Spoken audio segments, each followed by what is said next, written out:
প্ৰথমে জনাই লৈছোঁ যিহেতু আমি অহা 15 ছেপ্টেম্বৰৰ পৰা আমাৰ স্বৰ্গীয় পদ্মসিং দলে আৰু ভানুমতী দলেৰ সোঁৱৰণত প্ৰাইজ মানি ফুটবল টুৰ্ণামেণ্ট পুনৰ খেলিবলৈ আমি ওলাইছোঁ। যিহেতু আমি প্ৰত্যেক বছৰে আমি ইয়াত প্ৰাইজ মানি ফুটবল টুৰ্ণামেণ্ট খেলোঁ। ইয়াত বিভিন্ন জিলাসমূহৰ পৰা অংশগ্ৰহণ কৰে। ঠিক তেনেকৈ এইবাৰো আমি পুনৰ খেলিবৰ কাৰণে আৰম্ভ কৰিছোঁ। আমাৰ যাৱতীয় সকলো কাম কাজ ইতিমধ্যে শেষ হৈছে। ইয়াত আমাৰ ডাটা আমাৰ প্ৰাক্তন MMK জনাই জিলা সমিতিৰ সভাপতি আছিল জিতেন দলে উপস্থিত আছে। তেখেতে ডাটা তেখেতৰ ফেমিলিৰ লগতে আছে। আজি আমি আহ্বান জনাইছোঁ বিভিন্ন এই আপোনালোকৰ চেনেলৰ যোগেদি প্ৰত্যেক বছৰৰ দৰে এইবাৰো বিভিন্ন ফুটবল দলসমূহক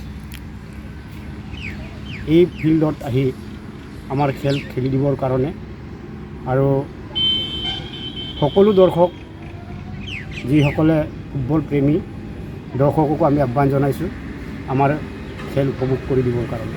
পুৰস্কাৰসমূহ কি কি ৰখা হৈছে? পুৰস্কাৰসমূহ আমাৰ প্ৰথম পুৰস্কাৰ 1 lakh with trophy, second prize 50,000 with trophy. তাৰপিছত ব্যক্তিগত আছে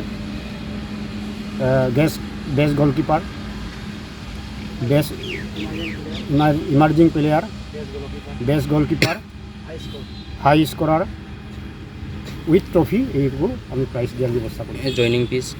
জইনিং ফিজ আমাৰ 5,000 টকা। কেতিয়াৰ পৰা কেতিয়ালৈ চলিব এইটো? জইনিং আমাৰ 12 তাৰিখলৈ লাষ্ট, 12 ছেপ্টেম্বৰ। কেই তাৰিখে আৰম্ভণি হ'ব খেল? 15 তাৰিখে আমাৰ 15 ছেপ্টেম্বৰ আমাৰ খেল আৰম্ভ। আমাৰ ইয়াত আমি এতিয়া চিফ গেষ্ট হিচাপে আমাৰ অসম চৰকাৰৰ এডুকেশ্যন মিনিষ্টাৰক আমি মাতিব বিচাৰিছোঁ।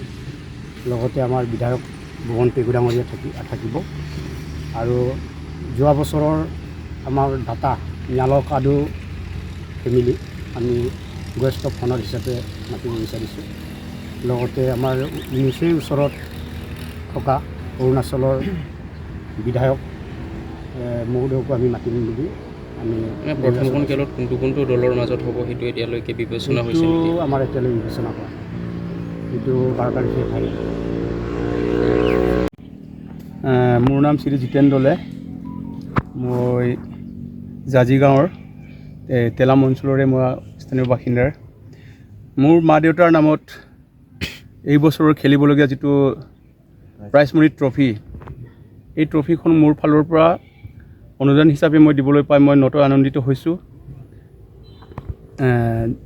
প্ৰতি বছৰে তেলাম এছ'চিয়েশ্যন আৰু তেলাম TMPK আঞ্চলিক কমিটিৰ নেতৃত্বত যি ধৰণে ভাল সুচাৰুৰূপে ফুটবল টীমবিলাকক পৰিচালনা কৰি আহিছে, এইবাৰো ঠিক আগৰ নিচিনাকৈ ভালদৰে পৰিচালনা কৰি গোটেই খেলখনক অসমৰ মাজতে তেলাম অঞ্চলতো ভাল মানে প্ৰদৰ্শন কৰিব পৰাকৈ তেওঁলোকে মানে ব্যৱস্থা কৰিব বুলি মোৰ ফালৰ পৰা তেওঁলোকলৈ আহ্বান থাকিল।